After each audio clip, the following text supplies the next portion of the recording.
Aí, Nicolas, ensino médio, segundo ano. Agora, é o nosso capítulo 4 de Geografia, certo? Então, é ocupação e o uso do solo. Como é que o ser humano foi ocupando, né, os continentes e o uso, como a gente usa o solo. É muito legal aqui que no começo, na página 41, tem um gráfico, não é? O crescimento da população que está crescendo demais, não é? Então, assim, a gente vai ter uma população, nós já estamos tendo. Aí depois vai falar assim, o continente mais populoso, certo? E o mais povoado é o asiático, porque entre a China e a Índia, entendeu? Já dá aqui, ó, dá 60% da população mundial tá nesses dois, não é? Então a Ásia é a que tem o mais é a maior população e também maior densidade demográfica, tá? 90 habitantes por quilômetro quadrado. Gostei do gráfico aqui embaixo, porque você tem em cada continente quantos países tem, não é? E sua população, a densidade demográfica, então você vê, olha, na África tem 54 países, na América tem 35 países, na Ásia tem 45 países, na Europa tem 48 países e na Oceania tem 14.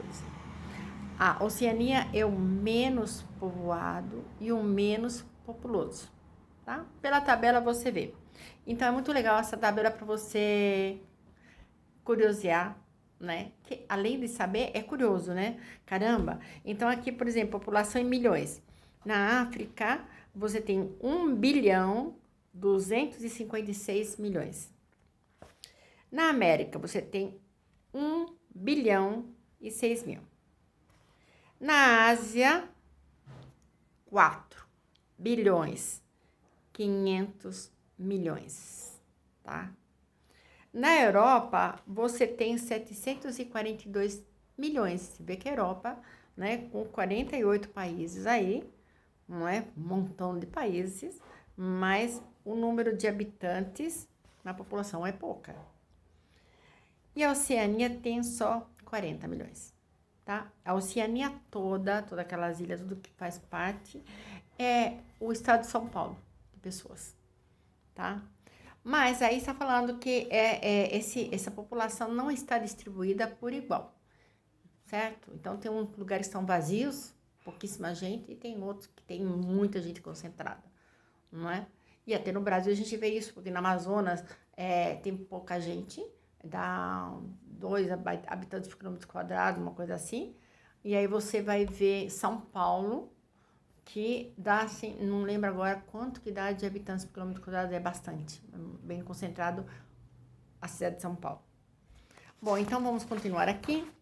Na página 42, os fatores físicos que fazem as pessoas, né, escolherem uma região, que é a água. Então, principalmente os vales onde tem rios e lagos, onde se concentra maior população. Então, a metade das pessoas, da população mundial, está sempre ao lado de alguma massa de água. Certo? A água potável, tá? Aí você tem também os lugares que as pessoas não ficam muito, não é? Fator físico que limita a ocupação são os polos, muito frio, muita neve, não tem nem como plantar lá, não é? E também a duração do dia, que dura meses, um dia, né? Claro, meses, e a noite, que é o inverno, dura meses também, então isso aí limita a ocupação desse espaço. E aí tem os fatores econômicos, depende, né? A matéria-prima que você vai explorar, você vai para lá e você cria toda, né, um complexo, uma cidade por causa, né, de determinada matéria-prima aqui. Bom, então vai falar do Brasil, que é irregular, que eu estava falando para você. Você tem aqui a região sudeste, né, porque da região sudeste não dá São Paulo. São Paulo, assim, é o maior. Mas de qualquer maneira, quem comanda a região sudeste é São Paulo. E tá 86,9 pessoas por quilômetro quadrado aqui, tá? Que deve dar mais nessa São Paulo. Mas aqui... E aqui você vê onde que está a região norte, que eu falei, que tem Amazônia, aqui não está só a Amazônia, mas tá os outros estados, são 7 estados da região norte, dá 4 habitantes por quilômetro quadrado. Então é legal você analisar, aí você tem um mapa, você vê a concentração no mapa aqui, que sempre é perto do litoral, porque as pessoas, os migrantes portugueses vinham todos por mar, não é?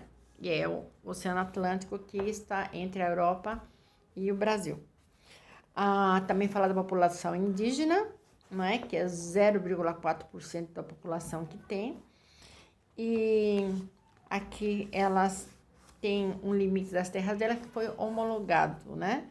Isso foi aprovado pelas autoridades, então, esse pedaços de território para eles. E aqui na outra página tem, então, as tribos indígenas aqui, quer dizer, os povos indígenas, como estão distribuídos no Brasil.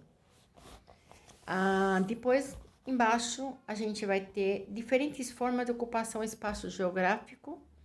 E nós temos duas formas do espaço geográfico. Nós temos a forma rural e a forma urbana. Você conhece muito essas duas, porque o rural, nós que somos urbanos, vamos lá para passear, gostamos, temos nosso alimento que vem de lá, né? Temos animais que ficam para lá, as plantações, então a gente gosta disso de vez em quando. Não é? Mas a gente gosta de ir no urbano porque nós temos muita movimentação, muita distração, não é? Temos faculdades, escolas e hospitais e assim, temos muita coisa concentrada aqui, né? E então aqui ele vai separar, vai falar dos espaços rurais, predominam as passagens agropecuárias, né, de reflorestamento, com vegetação, às vezes natural ou modificada. E o que passa pelo espaço rural? Além disso, linha de transmissão de energia passa, estradas e residências afastadas umas da outra, porque a atividade econômica precisa. Tá? Além disso, temos a agroindústria, que também é plantada lá perto, né? Da matéria-prima que ela vai usar. Depois a gente vem para outra página, 45, áreas urbanas. E nas áreas urbanas nós temos as casas mais juntas e nós temos verticalização. O que é verticalização? É fazer edifício. Em vez de crescer aqui dos lados, né? Na cidade já não tem tanto espaço dos lados, ela vai fazer para cima. Tanto é que você vê que casas antigas, eles desmancham e fazem um prédio no lugar dela. Em vez de morar uma família, vai morar 50 famílias. Isso que é verticalização das cidades, tá? E nós vamos aqui a função das cidades. A função da cidade está relacionada com a sua economia, não é? Ou outras coisas que vão estar ligadas, por exemplo, religião, turismo. Então, na página 46, você vai ter funções das cidades podem ser religiosas, político-administrativa como Brasília, industriais, te dá os exemplos, portuário, porque os portos, né, cidades portuárias são importantes para tanto, né, exportar como importar, turística ou de lazer, você deve conhecer, senão você vai conhecer muitas depois da tua vida, não é? E múltiplas funções como São Paulo, que tem um pouco de tudo, né? São Paulo tem grandes empresas, você tem tudo aqui em São Paulo. Depois fala que a ONU, daí fala são as cidades espontâneas, historicamente, né? Surgiram as cidades por uma coisa ou por outra, e tem as cidades planejadas, né? Belo Horizonte é uma cidade planejada, São Paulo não é, São Paulo é espontâneo, Rio de Janeiro é espontâneo, não é? Daí está falando das normas de IBGE, tem umas certas normas e eles querem modificar essas normas, mas sem tirar ela, mas para ter outras variadas, certo? Para expandir mais, aí você lê as normas que eles querem fazer, as que tem, não é? E depois disso a gente vai para a dinâmica populacional, que são as migrações. E aqui nas migrações, você tem a história da humanidade, o porquê das migrações, não é? A principal, a mais...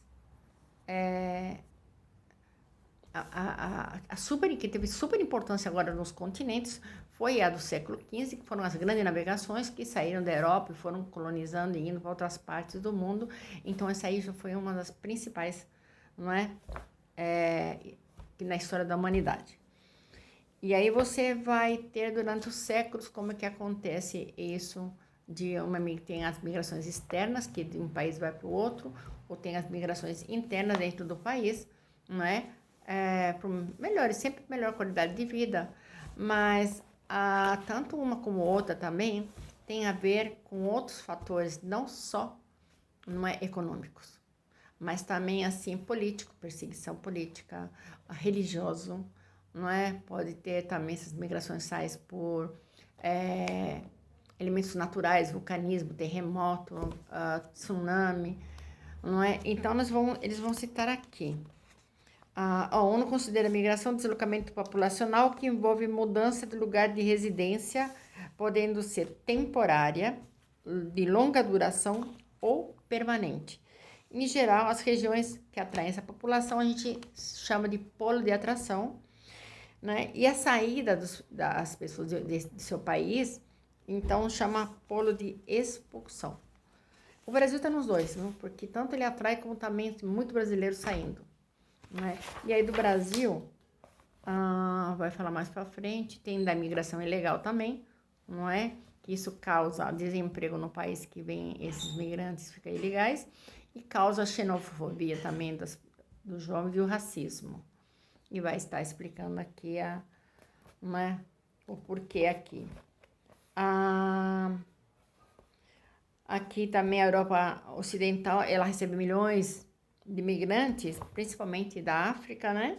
Da Índia e da Turquia, não é?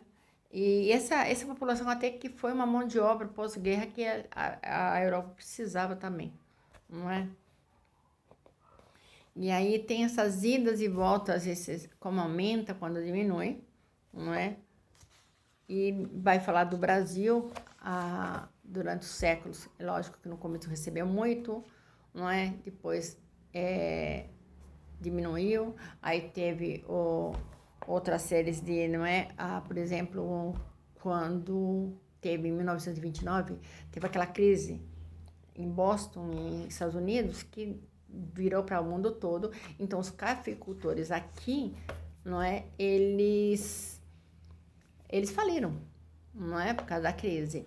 E isso ajudou que começou a industrialização, porque eles tinham ferrovias, até rodovias, até os portos para escoar a mercadoria. Então, isso ajudou muito a colocar as indústrias aqui, principalmente São Paulo e Rio de Janeiro. Mas para a indústria você precisava de mão de obra. Eles aproveitam os migrantes que vieram na época que o café estava em alta, vieram vários imigrantes, né? Que foram para os cafezais e eles já estavam acostumados na Europa com as fábricas e ele então era uma mão de obra meio que qualificada. Então absorveu. O mercado interno também estava bastante grande, então tudo conspirou para que a industrialização viesse a dar certo, principalmente na região sudeste, e vai se espalhando pouco a pouco. Aqui então vai falar os períodos do Brasil com a imigração, vai falar, né, o pessoal que vai para o Paraguai é chamado de brasiguais, porque estão para lá, voltam para cá, mas trabalham lá, não é? E os Dekazé, que são aqueles descendentes diretos do Japão. O Japão também fica com menos mão de obra. O que ele faz? Ele puxa o saco dos seus. Então, todo descendente direto dos japoneses podem voltar para o Japão e trabalhar lá. E depois eles podem sair e voltar para o país de origem. Mas eles aceitam os diretos, né? O pessoal, que os pais são japoneses que saíram do Japão, então eles aceitam, né, como migrantes para trabalhar no Japão. Tá? Aqui falando do Brasil também tem uma grande imigração na época que foi aquela corrida para o oeste, resolvendo fazer Brasília para centralizar e para povoar mais aquele lado. E então, na década de 50, né, em 1960 foi inaugurada Brasília, então ela, né, levou muita gente para lá. Também o governo federal, ele doou terras em Mato Grosso, em Goiás, para pequenos proprietários, ou colocou um preço muito baixo para ajudar a povoar. Tá? Por quê? Porque se você não povoa uma região, acaba os vizinhos, os países vizinhos, ir tomando pouco a pouco, porque não tem ninguém. Então, nós precisamos povoar. Isso também aconteceu no sul do Brasil, chamar famílias e imigrantes para povoar o sul, né, e distribuir terras para eles, para poder ter uma ocupação do Brasil e manter essa ocupação, não é? Então, olha como é interessante essa migração, não só dentro do Brasil, como todos os países do mundo, né? São polos de repulsão ou polos de atração. Estados Unidos até hoje, né, atrai. Não é? Até colocar a cidade de Miami, como tem um maior número de hispanohablantes lá, o pessoal, principalmente do México, vai para lá, não é? Então, tem isso daí. E aí você tem, não é, as atividades aqui, que você vai ler, não é? São questões que você vai responder para saber o que você entendeu, o que você não entendeu. Mas faz aquele resuminho, vamos ver, ele vai até a página 57. Faz aquele resuminho de coisas mais importantes, você, né, vai grifando aqui e você vai montando no caderno um resuminho e fica muito mais fácil você ficar com isso, porque você pode comentar com qualquer lugar que você sabe, que você entende, tá? Não precisa ser tudo, não precisa ser aqueles mínimos detalhes, mas o principal, eu acho muito aqui a indústria no Brasil, que foi por causa da decadência do café que isso ajudou a industrializar o Brasil, não é? E as duas guerras mundiais na Europa também, faltou produto que manufaturados aqui, daí começaram também, já que já estava sendo industrializado e já continuou a suprir produtos que vinham de lá, e nisso o Brasil agora é um Brasil emergente, tá? Beijo, até semana que vem.